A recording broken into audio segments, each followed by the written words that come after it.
नमस्कार, मी प्रज्ञावंत गायकवाड. आपण पाहत आहात बातम्या 24 तास. भारतात पहिल्यांदाच 9 पोलिसांना एकाच वेळी फाशी दिल्याची ऐतिहासिक घटना भारतामध्ये घडली आहे. तामिळनाडूतील मदुराई जिल्ह्यातील एका न्यायालयाने 9 पोलिसांना मृत्यूदंडाची शिक्षा ठोठावली आहे. लॉकडाऊनमध्ये वडील आणि मुलाचा पोलीस कोठडीत मृत्यू झाला होता. या प्रकरणी ही शिक्षा ठोठावण्यात आली आहे. ही घटना 6 वर्षापूर्वी घडली होती. लॉकडाऊनमध्ये वडील आणि मुलाचा पोलीस कोठडीत मृत्यू झाला होता. त्यामुळे देशभरात संतापाची लाट उसळली होती.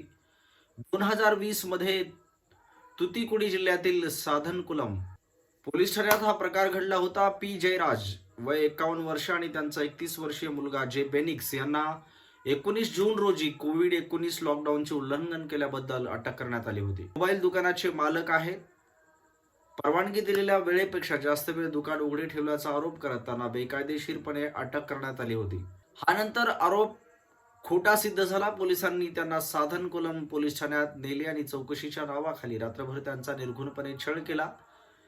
नातेवाईकांनी आरोप केला की त्यांना काठ्यांनी मारहाण करण्यात आली, ज्यामुळे ते गंभीर जखमी झाले.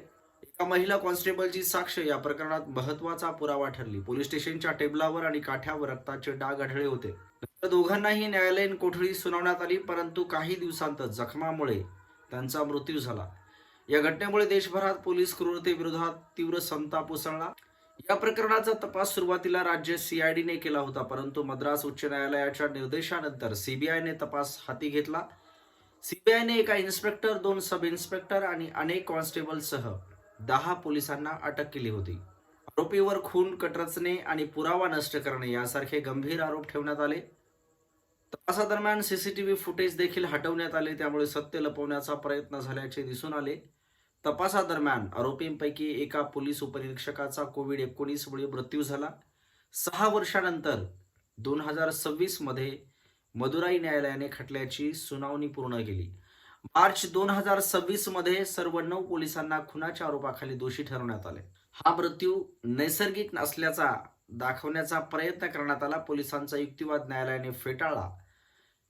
मात्र हा मृत्यू नैसर्गिक नसून मारहाणीत मृत्यू झाला हे सिद्ध झाले. 6 एप्रिल 2026 रोजी मदुराई येथील प्रथम अतिरिक्त जिल्हा आणि सत्र न्यायालयाने 9 पोलिसांना मृत्यूदंडाची शिक्षा सुनावली. निरीक्षक एस श्रीधर, उपनिरीक्षक P Raghu Ganesh, K Balakrishnan, head constable S Murugan, A Samidurai आणि constable M Mathuraj, S Chilladurai, X Thomas Francis आणि एस वेलुमुथू अशी शिक्षा सुनावण्यात आलेल्या पोलीस कर्मचाऱ्यांची नावे आहेत. सीबीआयने पीडितेच्या कुटुंबियांनी मृत्यूदंडाची मागणी केली होती. न्यायालयाने हे प्रकरण पोलीस अत्याचाराचे गंभीर उदाहरण असल्याचे नमूद केले. इतकंच नाही तर सर्वात कठोर शिक्षा सुनावली आहे. या निकालामुळे पोलीस कोठडीत होणाऱ्या मृत्यूंच्या विषयावर देशव्यापी चर्चा सुरू झाली आहे. अनेक संघटना आणि मानवाधिकार कार्यकर्त्यांनी कोर्टाच्या निर्णयाचे स्वागत केले. तसेच कोर्टाने पोलीस अधिकाऱ्यांना दोषी ठरवत त्यांना मृत्यूदंडाची शिक्षा सुनावली आहे. अत्यंत महत्वाचा निर्णय संबंध भारतामध्ये पोलीस खात्यात खळबळ उडाली आहे. 9 पोलिसांना फाशीची शिक्षा देण्यात आली आहे.